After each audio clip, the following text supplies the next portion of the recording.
Hello students, ನಾನು lesson number 1 10th state syllabus second language English ನಲ್ಲಿ 2 section ಆಗಿದೆ. ಇವತ್ತು ಪಾರ್ಟ್ 3 of 4 ಅಂದ್ರೆ 4 ಡಿವೈಡ್ ಮಾಡಿದ್ದೀನಿ. ಅದರಲ್ಲಿ 3ನೇ ಭಾಗನ ಇವತ್ತು ಟೀಚ್ ಮಾಡ್ತಾ ಇದ್ದೀನಿ. 2 ಭಾಗನ ಆಲ್ರೆಡಿ ಟೀಚ್ ಮಾಡಿದ್ದೀನಿ. ಇವತ್ತು ಪ್ಯಾರಾಗ್ರಾಫ್ ನಂಬರ್ 10 ಇಂದ ಶುರು ಮಾಡ್ತಾ ಇದ್ದೀನಿ. ಸ್ಟೂಡೆಂಟ್ಸ್, ಯಾರಾದ್ರೂ ಇದುವರೆಗೂ ನಮ್ಮ ಚಾನೆಲ್ ನ ಸಬ್ಸ್ಕ್ರೈಬ್ ಮಾಡ್ಕೊಂಡಿಲ್ಲ ಅಂದ್ರೆ ಸಬ್ಸ್ಕ್ರೈಬ್ ಮಾಡ್ಕೊಳ್ಳಿ. ಎಲ್ಲ ವಿಡಿಯೋಗಳು ಒಟ್ಟಿಗೆ ಸಿಗುತ್ತೆ ನಿಮಗೆ. Okay, paragraph number 10. Swami felt cut off from humanity. ಸ್ವಾಮಿಗೆ ಈ ಹ್ಯುಮ್ಯಾನಿಟಿನೇ ಇಲ್ವೇನೋ ಜನಗಳಿಗೆ ಅಂತ ಅನಿಸ್ತು. ಹ್ಯುಮ್ಯಾನಿಟಿ ಅಂದ್ರೆ ಮಾನವೀಯತೆ. ಈ ಮಾನವೀಯತೆನೇ ಇಲ್ವೇನೋ ಜನಗಳಿಗೆ. ನಮ್ಮಂತ ಚಿಕ್ಕ ಮಕ್ಕಳನ್ನ ಒಬ್ಬರೇ ಮಲಗಕ್ಕೆ ಹೇಳ್ತಾರಲ್ಲ ನಮ್ಮಪ್ಪ ಅಂತ ಅನಿಸ್ತು ಅವನಿಗೆ. ಕಟ್ ಆಫ್ ಫ್ರಮ್ ಹ್ಯುಮ್ಯಾನಿಟಿ, ಆ ಒಂದು ಹ್ಯುಮ್ಯಾನಿಟಿ ಅನ್ನುವಂಥದ್ದು ಇಲ್ವೇನೋ ಅಂತ ಅನಿಸ್ತು ಅವನಿಗೆ. ಹಿ ವಾಸ್ ಪೇನ್ಡ್ ಅಂಡ್ ಆಗ್ರಿ. ತುಂಬಾ ನೋವನ್ನ ಪಟ್ಟ, ಮತ್ತೆ ಅವನಿಗೆ ಆಂಗ್ರಿನೂ ಆಯ್ತು, ಅಂದ್ರೆ ಕೋಪನೂ ಬಂತು. He did not like the strain of cruelty he saw in his father's nature. ಅವನ ತಂದೆಯ ಒಂದು ಸ್ವಭಾವ ಇತ್ತಲ್ಲ, ರೂಮನಲ್ಲಿ ಒಬ್ಬನ್ನೇ ಮಲಗಿಸುವಂಥದ್ದು, ಅದನ್ನ ಅವನು ಇಷ್ಟಪಡ್ಲಿಲ್ಲ. ಅವನಿಗೆ did not like the strain of cruelty. ಅವನಿಗೆ ಈ ರೀತಿ ಕ್ರೂರತನದ ಒಂದು ಪ್ರದರ್ಶನ ಅವನಿಗೆ ಇಷ್ಟ ಆಗ್ಲಿಲ್ಲ. ಅದು ಕ್ರೂರತನ ಅನ್ನಿಸ್ತು. ಅವನ ತಂದೆ ಅವನಿಗೆ ಕೊಡ್ತಾ ಇರ್ತಕ್ಕಂಥ ಒಂದು ಟಾಸ್ಕ್ ಇತ್ತಲ್ಲ, ಅದು ಕ್ರೂರತನ ಅನ್ನಿಸ್ತು. He hated the newspaper for printing the tiger story. ಆ ಟೈಗರ್ನ ಸ್ಟೋರಿಯನ್ನ ಪ್ರಿಂಟಿಂಗ್ ಮಾಡಿದ್ರಲ್ಲ ನ್ಯೂಸ್ ಪೇಪರ್ನವರು, ಅದನ್ನ ಅವನು ಹೇಟ್ ಮಾಡ್ತಾನೆ, ದ್ವೇಷ ಮಾಡ್ತಾನೆ. ಹೇಟ್ಗೆ opposite love. He wished that the tiger had not spared the boy. Tiger ಆ ಬಾಯಿನ ಉಳಿಸಬಾರ್ದಾಗಿತ್ತು. ಅದನ್ನ ಕೊಂದ್ಬಿಟ್ಟಿದ್ರೆ ನಮ್ಮಪ್ಪ ನನಗೆ ಈ ಟಾಸ್ಕ್ ನ ಕೊಡ್ತಿರ್ಲಿಲ್ಲ. Boy didn't appear to be a boy after all, but monster. Who didn't appear to be a boy after all but a monster. ಆ boy ಇದ್ನಲ್ಲ, ಈ ಹೂ ಅನ್ನುವಂತ ಲಿಂಕರು ಈ ಹಿಂಭಾಗ ಇರೋರಿಗೆ ಅಪ್ಲೈ ಆಗುತ್ತೆ. ಇವರಿಗೆ ಯಾರು ಅನ್ಕೋಬಾರ್ದು, ಇಲ್ಲಿ ಹಿಂಭಾಗ ಯಾರಿರ್ತಾರೆ ನಾವು ಅದೇ ವ್ಯಕ್ತಿ ಹೂವು ಆಗಿರ್ತಾರೆ. ಈ ಬಾಯ್ನ ಅವನು ಬಾಯಿ ಮತ್ತೆ ಜೀವಂತವಾಗಿ ಉಳಿಬಾರ್ದಿತ್ತು. ಡಿಡೆಂಟ್ ಅಪಿಯರ್, ಅವನು ಸಿಗ್ಲೇಬಾರ್ದಾಗಿತ್ತು.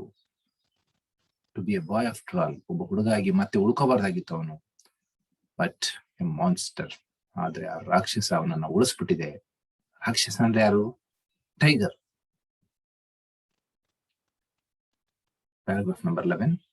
As the night advanced and the silence in the house deepened. Night ಹತ್ರ ಬಂದಂಗೆ, ಅಂದ್ರೆ ರಾತ್ರಿ ಸಮಯ ಹತ್ರ ಆದಂಗ ಅವನಿಗೆ ಸೈಲೆನ್ಸ್ ಇನ್ ದ ಹೌಸ್ ಡೀಪನ್ಡ್.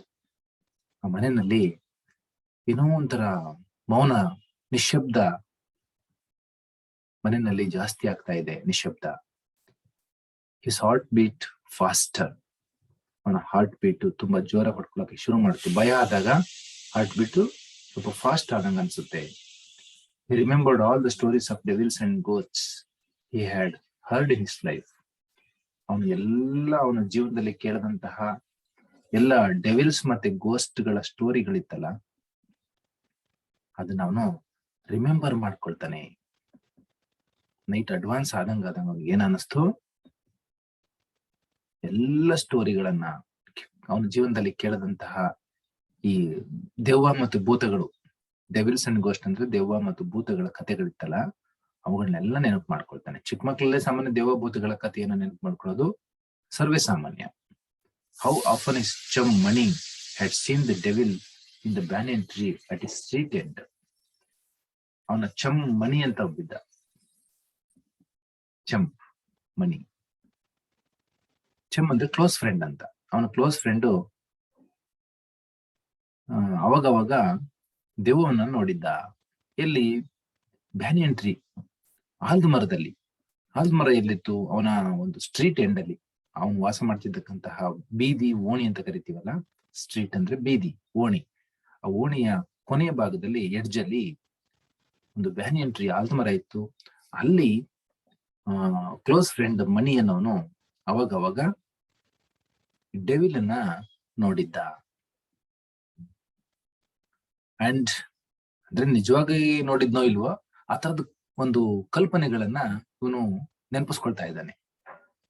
ಅವನು ಹೇಳಿದ್ದಂತೆ ಅವನಿಗೆ. And what about poor Muniswami's father? ಪಾಪ ಮುನಿಸ್ವಾಮಿ ಅವ್ರ ತಂದೆ, ಅವ್ರಿಗೇನಾಗಿತ್ತು? Who spat blood because the devil near the river's edge slapped its cheek when was returning home late one night.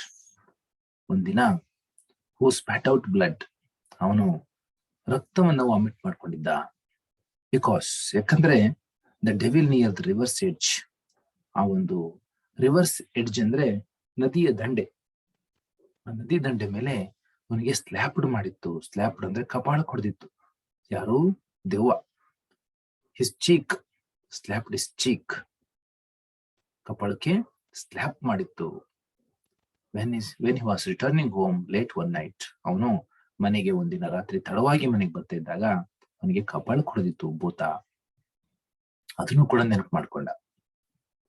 And so on, ಇತ್ಯಾದಿ etcetera ಅಂತ so on ಅಂದ್ರೆ. And on his thoughts continued, ಅವನ ಈ ರೀತಿಯ ಆಲೋಚನೆಗಳು ಮುಂದುವರೆದು. He was faint with fear, ಅವನು faint with fear ಅಂದ್ರೆ ಭಯದಿಂದ.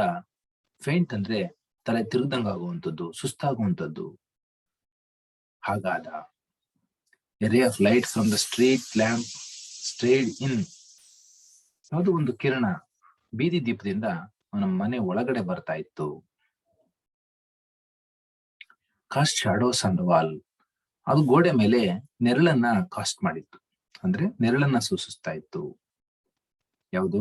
ಹೊರಗಡೆ ಲೈಟ್ ಇಂದ ಬರ್ತಿದ್ದಂತಹ ಒಂದು ಕಿರಣಗಳಿತ್ತಲ್ಲ, ಅದು ಗೋಡೆ ಮೇಲೆ ನೆರಳನ್ನ ಸೃಷ್ಟಿ ಮಾಡ್ತಿತ್ತು ಅವನ ಮನೆ ಒಳಗಿನ ಗೋಡೆ ಮೇಲೆ. Through the stillness all kinds of noises reached his years, ಎಲ್ಲಾ ರೀತಿಯಾದಂತಹ ಒಂದು ನಾಯ್ಸಸ್ಸು ಅವನ ಅಂದ್ರೆ ಶಬ್ದಗಳು ಅವನ ಕಿವಿಗೆ ಬಂದು ಬಡಿತಾ ಇದ್ವು. ಎಲ್ಲಾ ರೀತಿಯಾದಂತಹ ಶಬ್ದಗಳು ಕಿವಿಗೆ ಬಂದು ಬಡಿತಿದ್ವು. ಥ್ರೂ ದ ಸ್ಟಿಲ್ನೆಸ್, ಆ ಒಂದು ಸೈಲೆನ್ಸ್ ವಾತಾವರಣದಲ್ಲಿ. ಸ್ಟಿಲ್ನೆಸ್ ಅಂದ್ರೆ ಕ್ವೈಟ್ನೆಸ್ ಅಂತ, ಅಂದ್ರೆ ಸೈಲೆಂಟ್ ಆಗಿರುತ್ತಲ್ಲ ಅದು.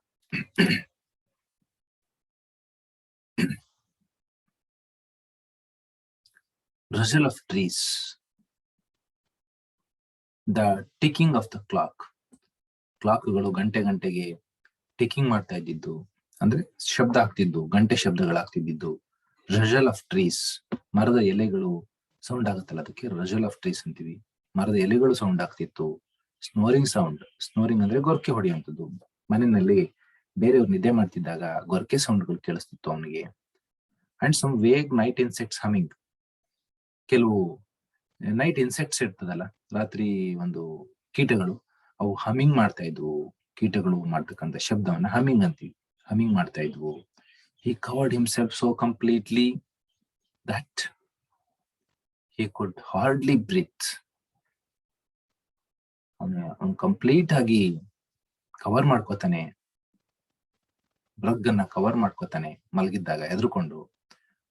That he could hardly breathe, ಅವನಿಗೆ ಉಸಿರಾಡಕ್ಕೂ ಆಗಬಾರದು, ಆ ರೀತಿ ಕವರ್ ಮಾಡ್ಕೊಳ್ತಾನೆ ಭಯದಿಂದ. Every moment he expected the devils to come up to carry him away. ಪ್ರತಿಯೊಂದು ಕ್ಷಣನೂ ಅವನು ಏನಂತ ನೆನ್ಪು ಮಾಡ್ಕೋತಾ ಇದ್ದ ಅಂದ್ರೆ, ದೇವ ಬರುತ್ತೆ ನನ್ನ ಎತ್ಕೊಂಡು ಹೋಗ್ಬಿಡುತ್ತದೆ ಅಂತ ಎಕ್ಸ್ಪೆಕ್ಟ್ ಮಾಡ್ತಾ ಇದ್ದ. There was the instance of old friend in the 4th class who suddenly disappeared. ಒಂದು ಇನ್ಸ್ಟೆನ್ಸ್ ಅಂದ್ರೆ ಒಂದು ಎಕ್ಸಾಂಪಲ್ ನಡೆದಿರೋದನ್ನು ಕೂಡ ನೆನಪು ಮಾಡ್ಕೋತಾನೆ. ಅವನ ಹಳೆ ಫ್ರೆಂಡ್ 4ನೇ ತರಗತಿನಲ್ಲಿದ್ದಾಗ ಅವನು ಇದ್ದಕ್ಕಿದ್ದಂಗೆ ಡಿಸಪಿಯರ್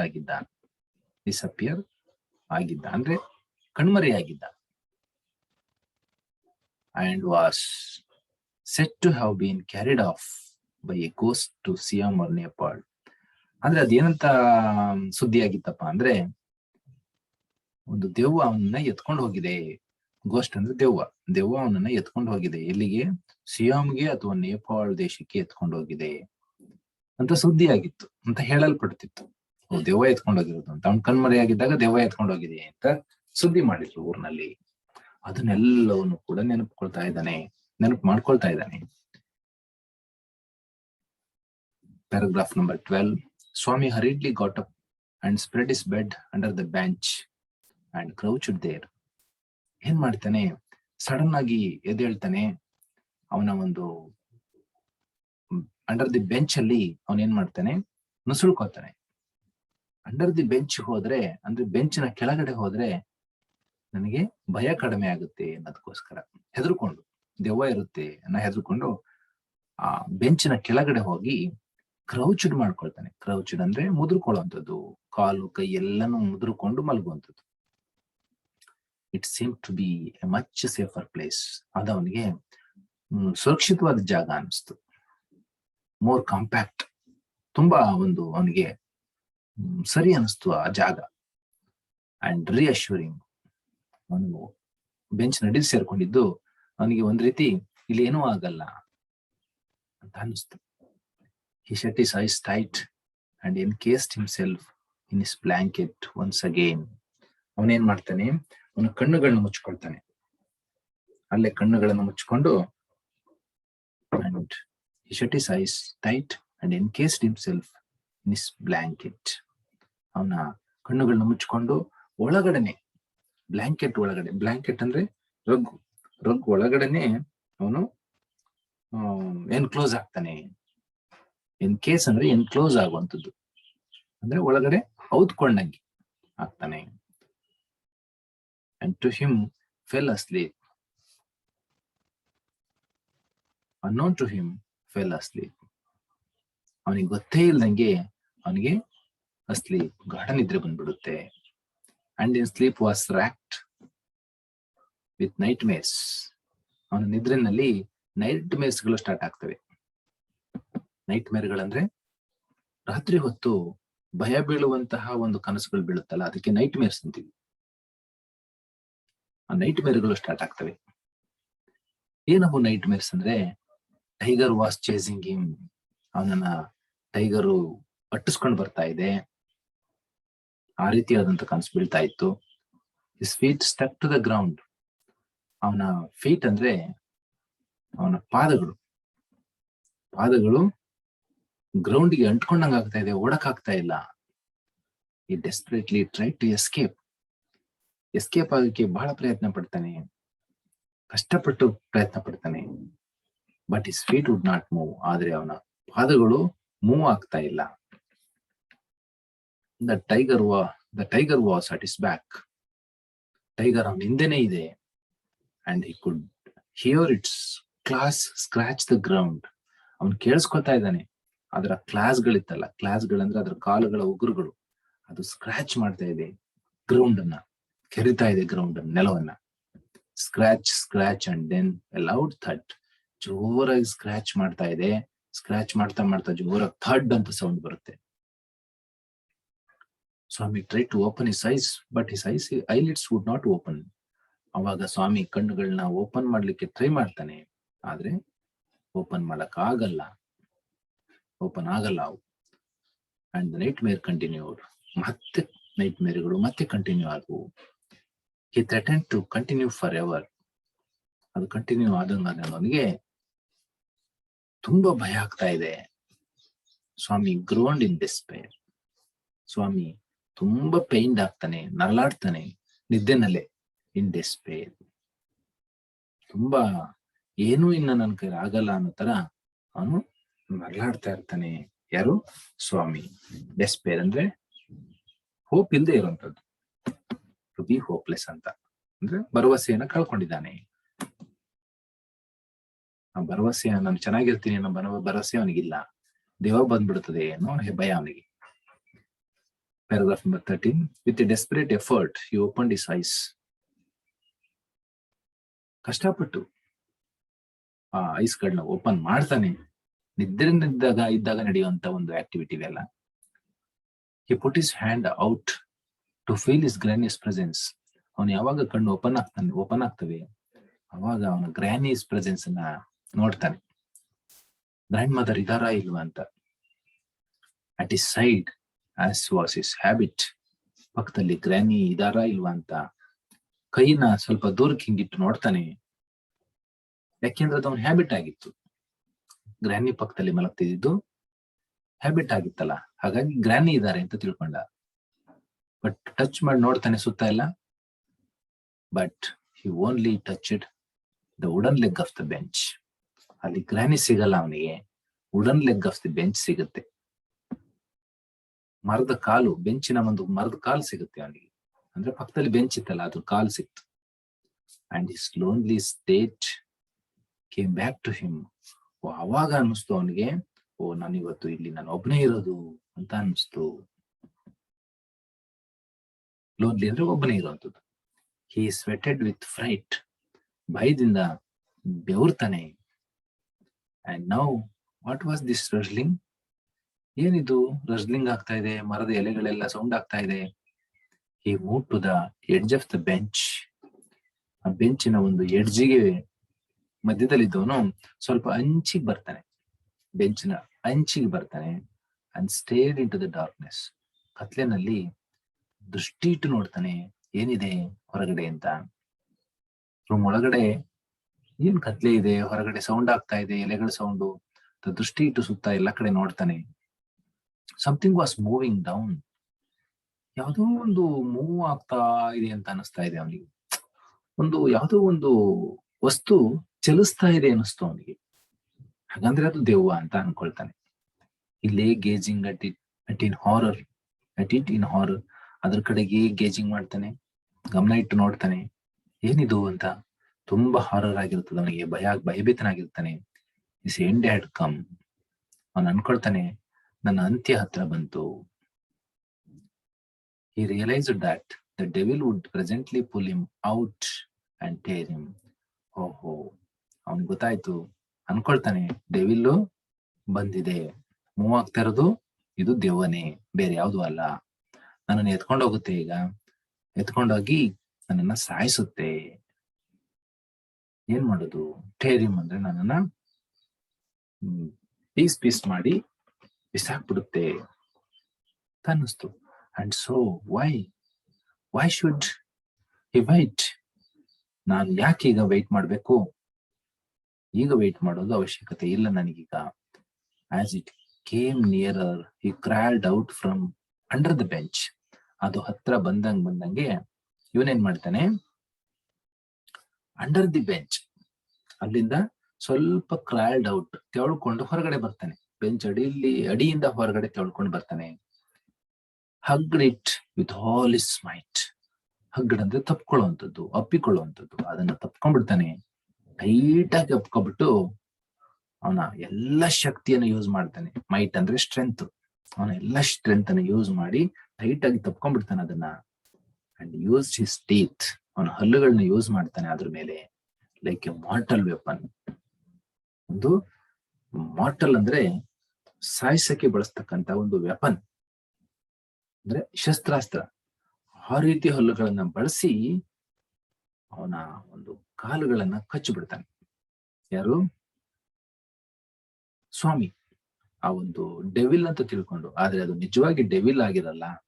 ಅಲ್ಲಿಗೆ ಬರ್ಗ್ಲರ್ ಬಂದಿರ್ತಾನೆ, ಕಳ್ಳ ಬಂದಿರ್ತಾನೆ, ಹೌಸ್ ಬ್ರೇಕರ್ ಬಂದಿರ್ತಾನೆ. ಓಕೆ ಸ್ಟೂಡೆಂಟ್ಸ್, ಇವತ್ತು ಪಾರ್ಟ್ 3 ಅನ್ನು ಮುಗಿಸಿದ್ದೀನಿ. ಇನ್ನು ಒಂದು ಪಾರ್ಟ್ ಇದೆ, ಪಾರ್ಟ್ 4 ಅಂತ. ಅದು ಕೊನೆ ಪಾರ್ಟ್. ಅದನ್ನ ನೆಕ್ಸ್ಟ್ ವಿಡಿಯೋದಲ್ಲಿ ಮಾಡ್ಕೊಡ್ತೀನಿ. ಇಲ್ಲಿಗೆ 3 ಪಾರ್ಟ್ ಮುಗ್ದಿದೆ ಹೀರೋ ಪಾಠದಲ್ಲಿ. 3 ಪಾರ್ಟ್ಗಳನ್ನು ಒಂದು ಕಡೆಯಿಂದ ನೋಡಿ, 1, 2, 3 ನೋಡಿ. ಆಮೇಲೆ 4 ನೆಕ್ಸ್ಟ್ ಮಾಡ್ಕೊಳ್ತೀನಿ, ಅದನ್ನು ಮಾಡ್ಕೊಡ್ತೀನಿ. ಈಗ ಯಾರಾದ್ರೂ ಇದುವರೆಗೂ ಸಬ್ಸ್ಕ್ರೈಬ್ ಮಾಡ್ಕೊಂಡಿಲ್ಲ ಅಂದ್ರೆ ಸಬ್ಸ್ಕ್ರೈಬ್ ಮಾಡ್ಕೊಡಿ. ನಿಮ್ಮ ಸ್ನೇಹಿತರು ಅಥವಾ ಫ್ರೆಂಡ್ಸ್ ಯಾರಿಗಾದ್ರೂ ಈ ಪ್ಯಾಂಡಮಿಕ್ ಅಲ್ಲಿ ಆಫ್ಲೈನ್ ಕ್ಲಾಸ್ ನಡೀತಾ ಇರೋದ್ರಿಂದ ಅವ್ರಿಗೂ ಕೂಡ ಶೇರ್ ಮಾಡಿ, ತುಂಬಾ ಅನುಕೂಲ ಆಗುತ್ತೆ ಅಂತ ಹೇಳ್ತಾ ಇವತ್ತಿನ ಕ್ಲಾಸನ್ನು ಮುಗಿಸ್ತಾ ಇದ್ದೀನಿ. Thank you children.